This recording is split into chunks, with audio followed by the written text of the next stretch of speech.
Hello, this is Daniel Kiran speaking to you from Kailua Kona, Hawaii. I'd like to share with you some thoughts from a book entitled If There Is No God, Meditations on Believing. First of all, if there is no God, man is only physical and has no soul or spirit. People have no greater value than other life forms. There is no right and wrong, no morality and no integrity. Human destiny belongs to the clever and strong. The concepts of worth and value do not exist. There is no love, and love is no better than indifference. Life is no better than death if there is no God. Think about that one. There is no difference between life and non-life. Humans are simply a collection of atoms. How is that different than a rock? There is no hope beyond death, and death is the end. There is no purpose or design in the universe. Peace is no better than war. War could be good because it is the perfect environment for natural selection, survival of the fittest. Humans are not responsible for the care of the earth. Why are humans more responsible than elephants? Why does human intelligence make them responsible for the care of the earth? Why not simply the exploitation of the earth? Freedom is no better than slavery. There is no beginning and no end, and time is an illusion. The past and the future don't exist because they cannot be directly observed. And the present is always moving into the past, so it cannot be directly observed. And without direct observation, we're told things do not exist. Innocence is no better than guilt if there's no God. There is no murder because murder depends upon the idea of human value, unique human value. We don't speak of killing an ant as murder, or even killing a dog, or even killing an elephant. That's not murder. There is no reason for sexual purity in the concept of marriage if there's no God. The only reason for sexual purity is because of certain sexual taboos that come from religion, and specifically Judeo-Christianity.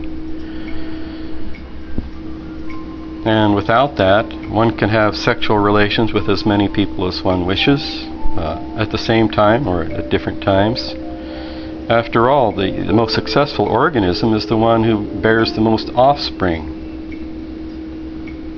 according to atheist ideas.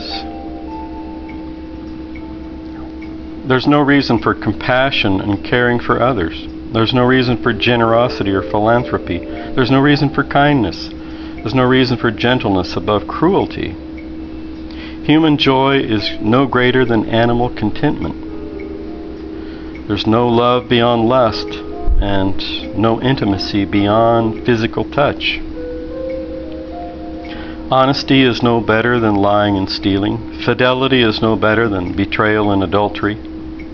Sexual taboos are myths, as I was saying earlier. There's no reason to protect children. Geckos eat their young. So do cats. There is no respect for self or others. If humans have no unique value, why value oneself? There's no progress or regress, no evolution or devolution. There is no truth or falsehood, and no purpose of life. Art and beauty are illusions. There's no music above noise. There's no winning or losing. There is no difference between material and non-material. There is only nothing if there is no God. Something is nothing, and nothing is something. There is no meaning, and meaning itself is an illusion. There is no justice or injustice. There's no reason or knowing or wisdom. There is no altruism. Self-awareness and personal identity are self-delusions. because my awareness of myself is only subjective.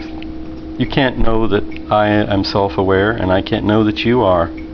So other people do not even exist from a scientific standpoint.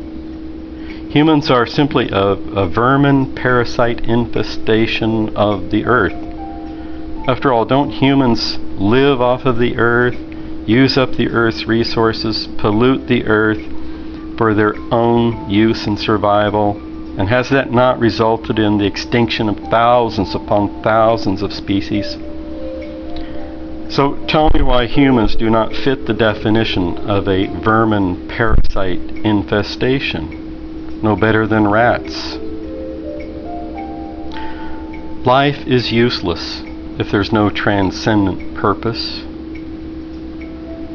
There is no reason to say thank you, no reason to be polite and courteous, no reason to trust, no reason to hope, no reason to show honor, acknowledgement, and praise for the achievements of other humans. There's no reason for service. There's no mercy and no forgiveness. Those things are just shallow concepts. No one has a right to live if there's no God. Where does such a right come from? If it does not come from the value that God has placed upon life and declared to humanity. The painful emotions of humans are empty and trivial. Humans are only objects if there's no God, with complex delusions elaborated by emotions, creativity, thoughts, and beliefs. These are simply peculiar characteristics of humans if there's no God.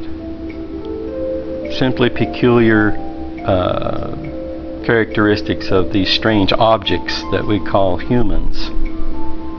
And if there's no God, then nothing is important. And even what I'm saying here doesn't matter. And your comments in response to what I'm saying here are worthless, meaningless, and unimportant. These thoughts are elaborated in a book called If There Is No God, Meditations on Believing, and it's available at Amazon.com. I invite your comments. I may not approve all of them, but I certainly invite them. The reason I don't approve of all comments is that many are repetitive, and also many are very rude and insulting. And so people that want to submit a childish comment cannot expect to be approved. Thank you for listening, and I hope you'll think about the things that I've presented, and maybe even get a copy of that book. Thank you, and goodbye from Kailua Kona, Hawaii.